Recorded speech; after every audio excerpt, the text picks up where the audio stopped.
everyone, how are you doing today? It's Michaela Velada, also known as the Renaissance Amazon.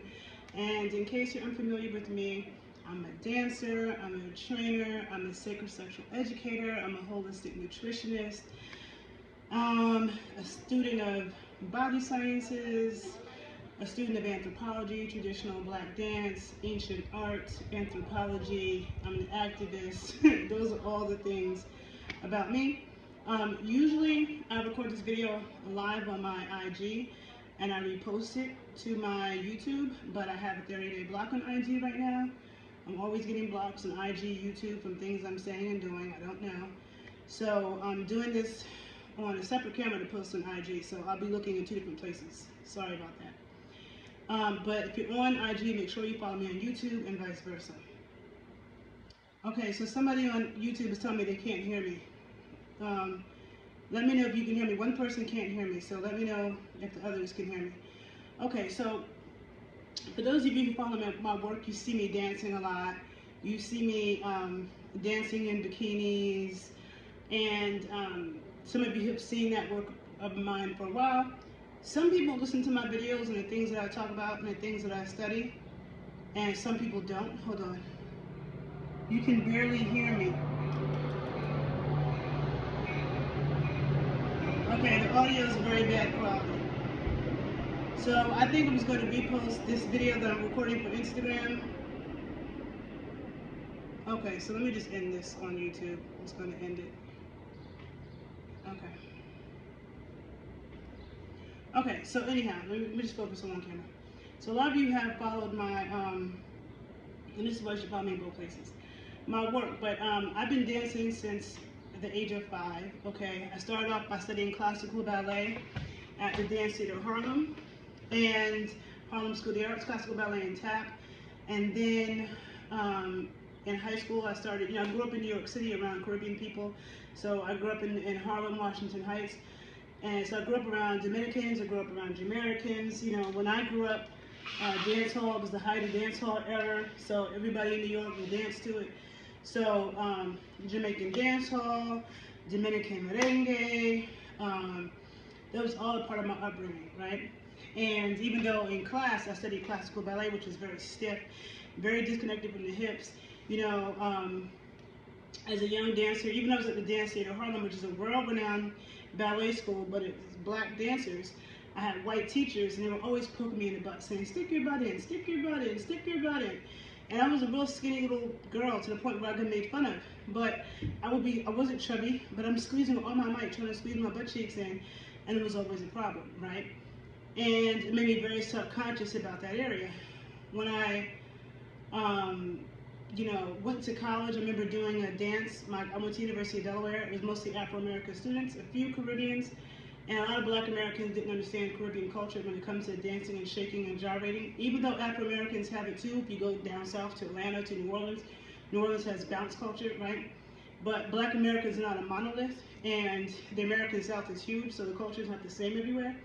But one of the things I love about New Orleans is that they bounce, and that's something, it's different than twerking, okay? It's different than twerking, but it requires, relaxation in the butt cheeks, okay? Just like twerking, which is different than how Caribbeans move, because Caribbeans do a lot of hip movements, okay? And then the butt cheeks do whatever they do after that.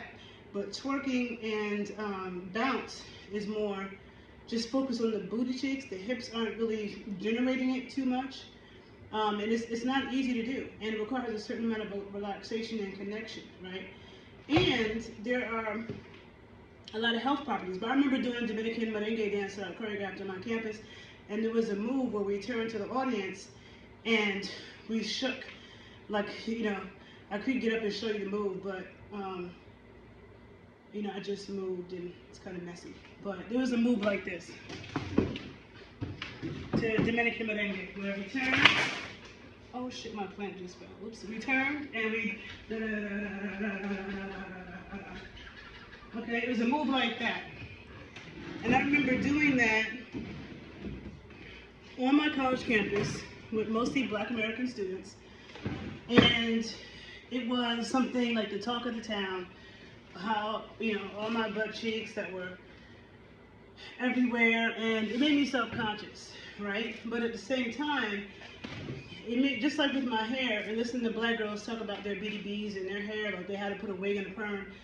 To me, having my hair natural was an act of resistance. I'm like, I'm a black woman. My hair is supposed to be the way it is. Why am I putting toxic chemicals in my hair to achieve something that I'm not? And the same thing is true with dance. These are our dances, you know. And in 2006, actually, I started to get very serious about studying dances of the African diaspora, but particularly in the Americas. So I really studied a lot of Afro-Haitian, Haitian folkloric stuff, not compa, but the Haitian voodoo dances, which are really deep. Hold on. Sorry. Got some more light in here.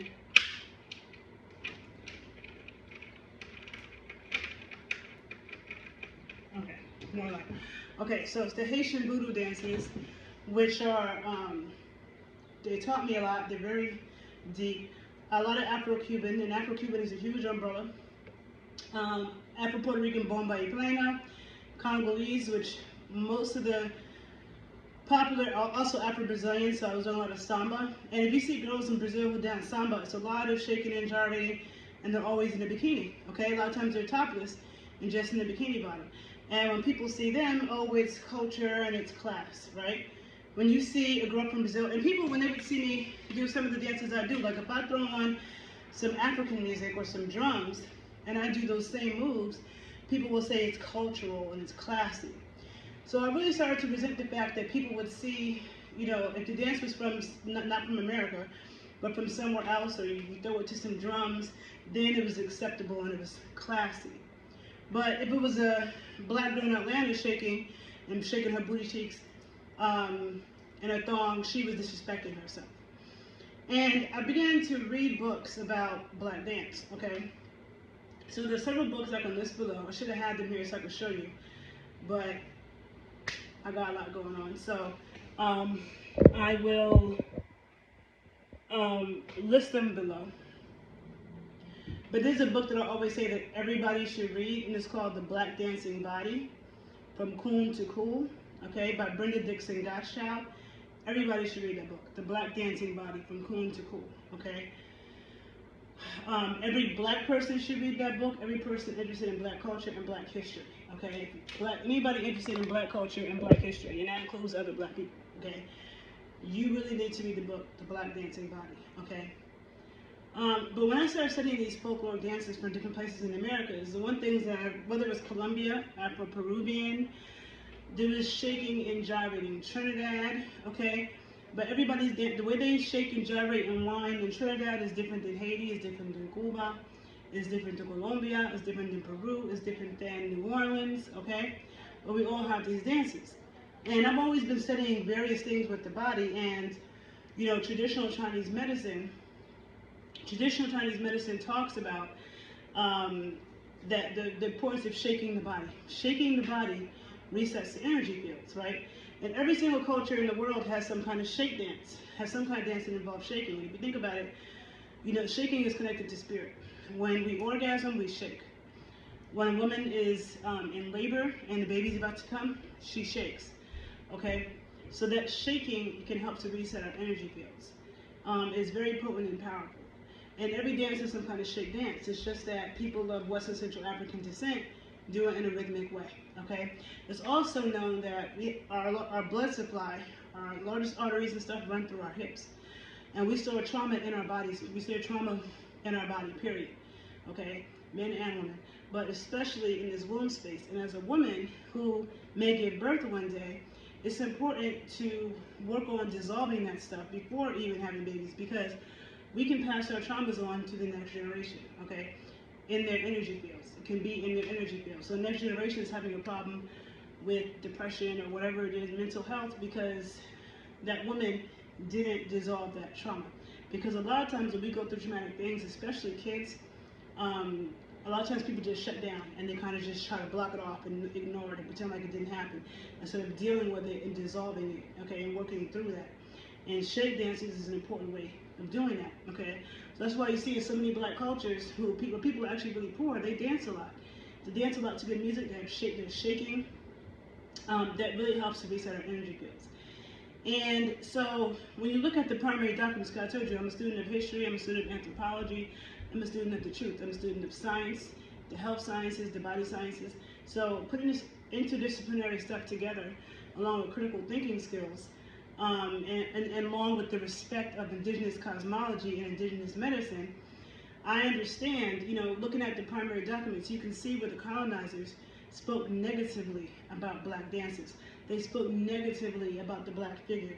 They made fun of black women's booties, okay? All the while, you had white women wearing the fake butts. They had the fake butts, and there was a dance called Bunda from Haiti, and I think also it was done in New Orleans called Bunda, and they sang a song where they were making fun of the white people who had the fake butts, who were trying to make fun of black women, but then they were imitating us with their fake butts. And we had dances, okay, and songs that made fun of them, okay? So our dances were an act of resistance, all right? I have some other videos on my YouTube page where I talk about that. Even when you see me dancing, it's an act of resistance, because first of all, I'm going to dance regardless. Dancing helps me to feel better. It helps me to remember who I am. If something is so bad and I dance, it changes my mood, okay? But it's also good for my health and my body. It's a way to keep my core in shape and keep me in tune with my body and my body control and my kundalini flowing and my energy flowing and, arousing my chi, okay? These are all the things. And it's not hurting anybody. And maybe somebody that's looking at it also gets healing energy from it. But I'm doing it for myself first and foremost, right? And when you look at I told you I'm a student of pre-colonial art and anthropology. And when you look at pre-colonial art, whether it be in Africa, whether it be in the Americas, you see lots of nudity, and you see emphasis on the genitals, okay? Exaggerated emphasis on the genitals in both the male and the female figurines. Why is that? When you look at ancient art, you see whole orgy scenes in caves. Why is that? Okay, so that should tell us that there's medicine in sex. So when I say I'm a sacred sexual educator, some people don't know what I'm talking about. But teaching about the healing properties, the spiritual properties behind sex and sexual actions, okay? Instead of just teaching fear and possession, which is what is mostly taught. Fear of everything that can happen. You could get this disease, and you could get unwanted pregnancies, or possession, where somebody thinks they possessed somebody because they had sex with them. You know what I'm saying? I'm a true student of sexuality. And of course, health, okay? I speak a lot about sexual health and just health in general. And you can find that information on my other page, The Body Scientist, okay? But the fact of the matter is, the colonizers kept detailed documents of how indecent they thought our dances were, okay? How indecent they thought our bodies were. And when you look at dances, popular dances in the Americas, they were all mostly influenced by the Congo. The Congo had the heaviest influence on black dances, popular black dances in the Americas. So soca and calypso, definitely soca, definitely Congo derived. Jamaican dancehall, straight Congolese. Dominican merengue, Congolese. A lot of the Haitian folkloric dances, even when the deities aren't Congolese, those movements are from the Congo. Afro-Cuban rumba, straight Congolese. And then think about it, Cuba has the Congo drums. Parts of bomba from Puerto Rico are said to have a Congo influence. Then you have, I think I said samba. Samba is straight Congo. Champeta in Colombia, straight Congo. And New Orleans has Congo Square. And I'm sure you don't know about Congolese dance, because in the Americas you mostly see the generic West African, which is to the djembe, but the Congo is where it's at. The Congo, okay, the Congo is what has influenced popular black dance in the Americas the most. And if you look at Congolese dance, it's overtly sexual. They're moving the hips, undulating and gyrating the hips like crazy, the shoulders, the head, and the footwork. Footwork also defines black dance in the Americas, okay? Whether it be Cuba, you get the footwork in salsa, the footwork in New Orleans second line, the footwork in Harlem Lindy Hop, also known as swing, the footwork in Chicago step. The footwork, there's a dancer in Memphis, I don't know what it's called, but they got some crazy footwork. Whether it be the footwork in salsa music, footwork. There's one reason why I'm not a big fan of soca, because they don't have any footwork and they just do the same step.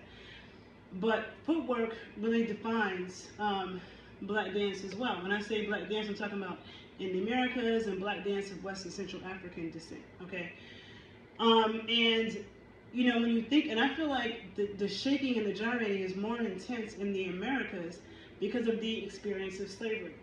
And when you read, you know, when you study black dance in the Americas, you see that, you know, the dances in Colombia is very different than Peru, is very different than Brazil, is very different than Trinidad, is very different than Jamaica and Haiti.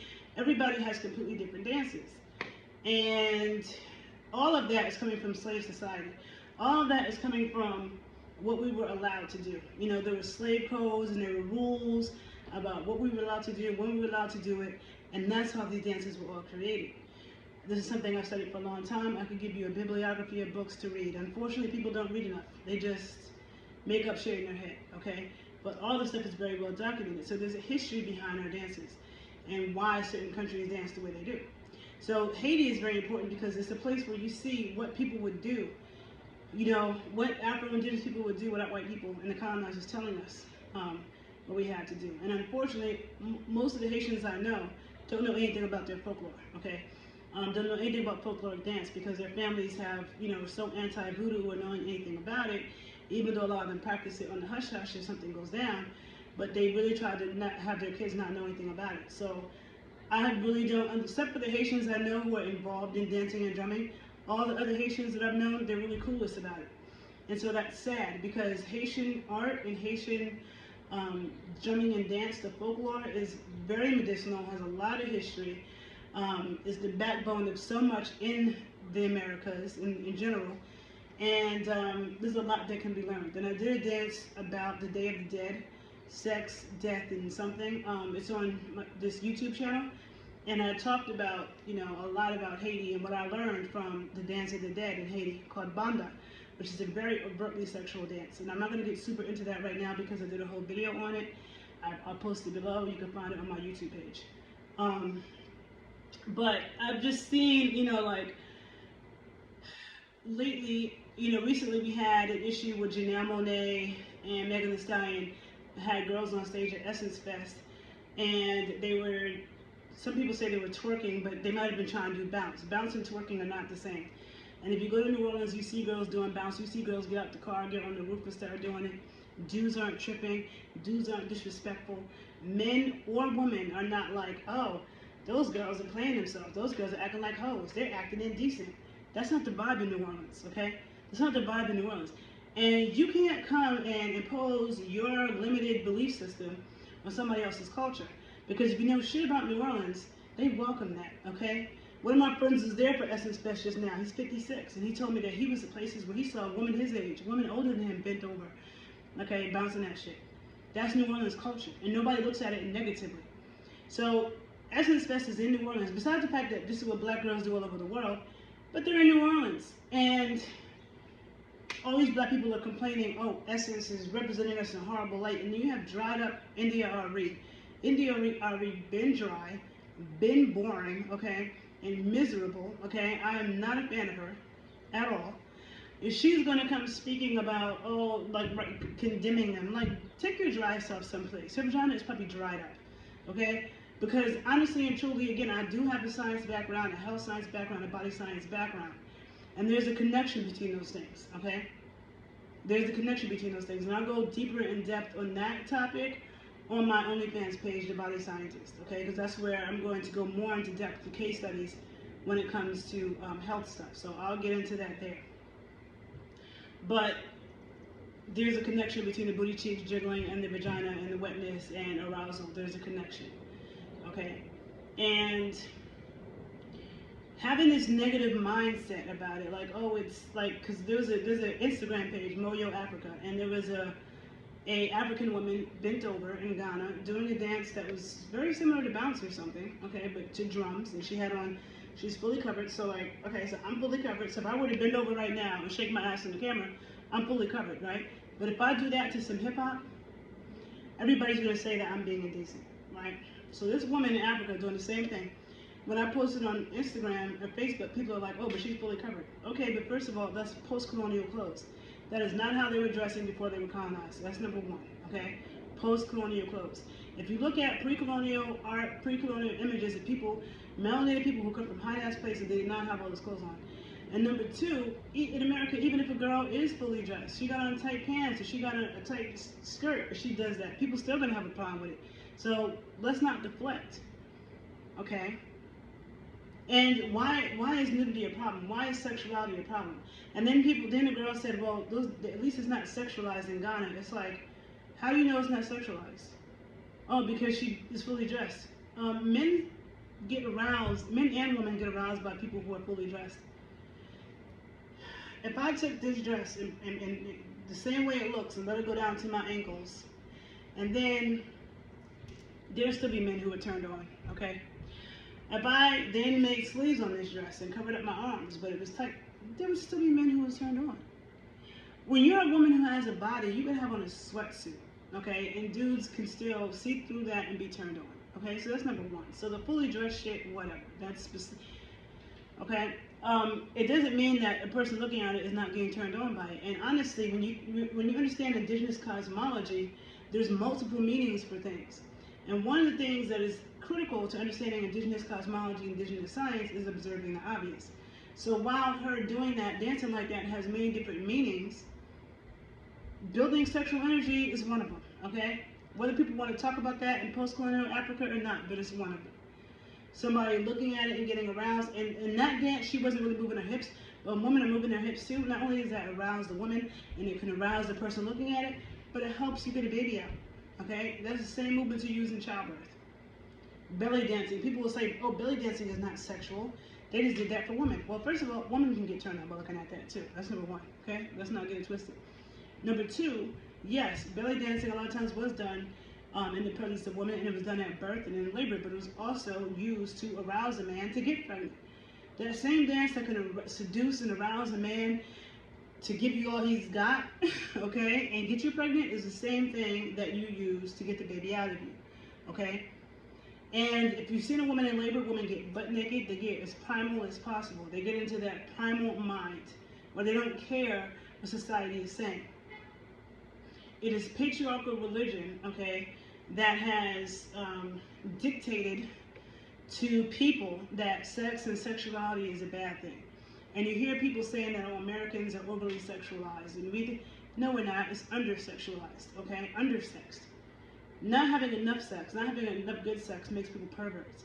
And religion, okay, so many parts of the world is tainted by the world's three main religions, Christianity, Islam, and Judaism. And these religions, okay, that came with the Father God, the jealous Father God, where nudity and sex and sexuality was all shunned. Women having control over their fertility was shunned, okay?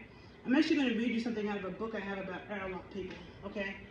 And there are many examples of this. Hold on, let me find it. There are many examples of this. I can put a bunch of books below. I'm always posting books on my, let me get two books. I'm always posting books on my Instagram page, but they always be deleting it. So they're not all up there now, but you can definitely follow me on Instagram. Okay. So The Black Dancing Body is one book I told you to read. The book Sex and Dawn, which I've recommended several times over the years, another one you should read. Now this is the book about the Arawak, okay? The history and legacy of the indigenous natives in South America and the Caribbean. Now, one of the things, hold on a minute, let me see if I can find the page. Hold on, because basically, I was just reading this the other day, but I don't know if I can find it now that I'm in front of the camera. But basically, I had read something where it was just talking about how they had sex as much as possible, and okay, let's see. Marriage laws are, okay, this is one of the main chroniclers at the time and the main source of information regarding the life and lifestyles of the Tainos was a young priest by the name of Father Bartolome de las Casas. He was the one who transcribed Columbus's journals, and later he wrote the monumental multi-volume History of the Indies. In this vast treatise, he offered his view of local gender relations. Quote, marriage laws are non-existent. Men and women alike choose their mates and leave them as they please, without offense, jealousy, or anger. They multiply in great abundance. Pregnant women work to the last minute and give birth almost painlessly. Up the next day, they bathe in a river and are as clean and healthy as before giving birth.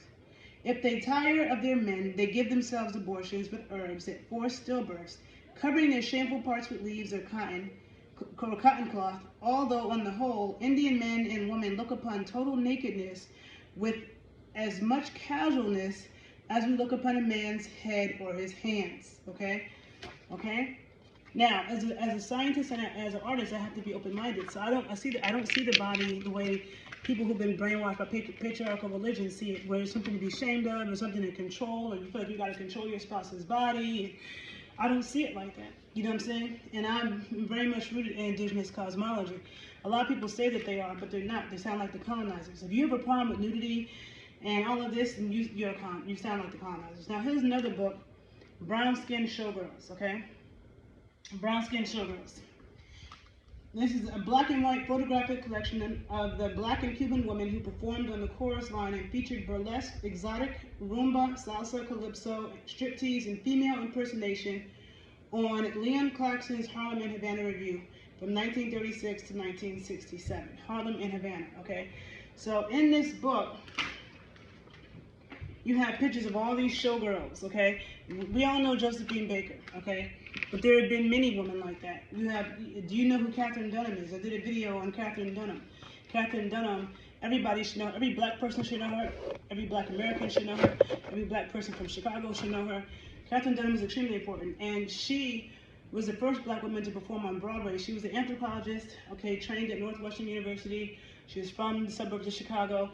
She was a trained dancer, and she studied a lot. She studied in Haiti and different parts of the Caribbean and Africa, and she was the first black woman on Broadway. She had a school and everything. She trained Eartha Kitt. But she was the first black woman on Broadway, self-funded, and she did dances. She took black dancers from the diaspora and put them on stage and created her own technique, and she got criticized for being too sexual because you deal with the root chakra. When you're dealing with black dancers, West and Central African descent, you are dealing with the root chakra, okay? And to the Eurocentric colonizing mind that was being dictated by Bibles and shit, that was wrong.